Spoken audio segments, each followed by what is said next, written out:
Controversial lawmaker Nancy Mace fights for her political life. Washington Rep. Nancy Mace says she is fighting a lonely battle. She faces a tough Republican primary challenge, with outside groups tied to former Speaker Kevin McCarthy trying to remove the lawmaker from her seat, representing South Carolina's Low Country. Mace's contest Tuesday will test whether the 46-year-old's colorful persona and unorthodox policy stances still resonate with Charleston, SC area voters after a bruising year in which she joined with GOP rebels to oust their leader while also grappling with personal and professional turmoil. A deep-pocketed group switched its allegiance to her opponent, and the state's longest-serving GOP lawmaker declined to back her. "I owe Washington nothing," said Mace in a recent interview, sitting on a velvet couch in her well-appointed townhome. "They left me out to dry, and I'm going to be stronger for it." The second-term lawmaker has confounded colleagues and political watchers since taking office. She has bucked the party line by criticizing Donald Trump and taking centrist positions on abortion rights, while also drawing a hard line on spending. She voted with the right flank of the party against the debt ceiling deal last year, opposed government spending bills, and rejected a foreign aid package for Ukraine. She also voted against banning Chinese-owned TikTok, unlike most of her GOP colleagues. But Mace's most consequential move in Congress was her surprise decision to join a small group of Republicans who engineered McCarthy's removal. Mace said McCarthy had reneged on promises to hold votes on spending cuts and specific bills related to women-focused issues. "There's certainly integrity issues and honesty issues there," she said of McCarthy, and that's one of the many myriad of reasons that he was ousted last year. Mace has faced other challenges. Her relationship with her fiancé ended last year. She also lost 9 staffers from her Washington office over a 3-month period. Her former chief of staff called her toxic and tried unsuccessfully to mount a primary challenge against her. In recent days, her reimbursements for housing-related costs have come under scrutiny. McCarthy declined to comment about the race or Mace's criticism. In February, he said, "I just hope she gets the help to straighten out her life." The fight with McCarthy, her outspoken nature, and her idiosyncratic political stances have left her without close allies in Washington. She says being alone doesn't bother her, pointing to her life-defining experience as the first woman to graduate from the Corps of Cadets program at the Citadel in South Carolina. "My entire life, I've never fit in. I've never tried to. Actually, it's just part of who I am. And I'm not afraid," said Mace, adding that she usually sits by herself in the House chamber. "It's a very lonely experience where you're an outspoken fiscal conservative up here. When you go against the grain," she said. "I am a caucus of one." She is facing 2 Republican primary challengers on Tuesday, Catherine Templeton, a former South Carolina state official, and Bill Young, a Marine veteran. Polls show her ahead in the race, but the 3-way competition will make it difficult for any candidate to get the 50% needed to avoid a runoff. Race watchers are expecting an expensive sprint to a June 25 matchup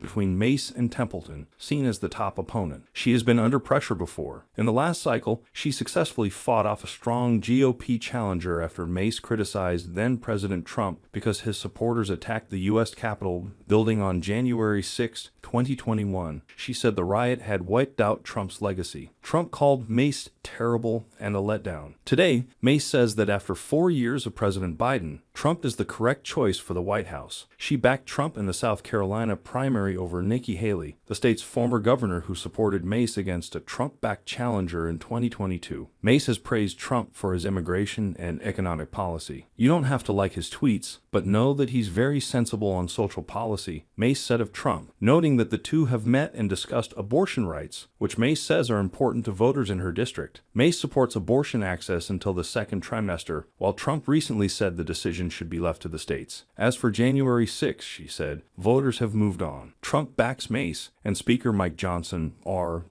recently held a fundraiser for her. McCarthy, meanwhile, has sought revenge at the ballot box on those who ousted him, and outside groups with ties to him are working to defeat Mace. Rep. Joe Wilson, the longest-serving House Republican from South Carolina, endorsed Templeton last week.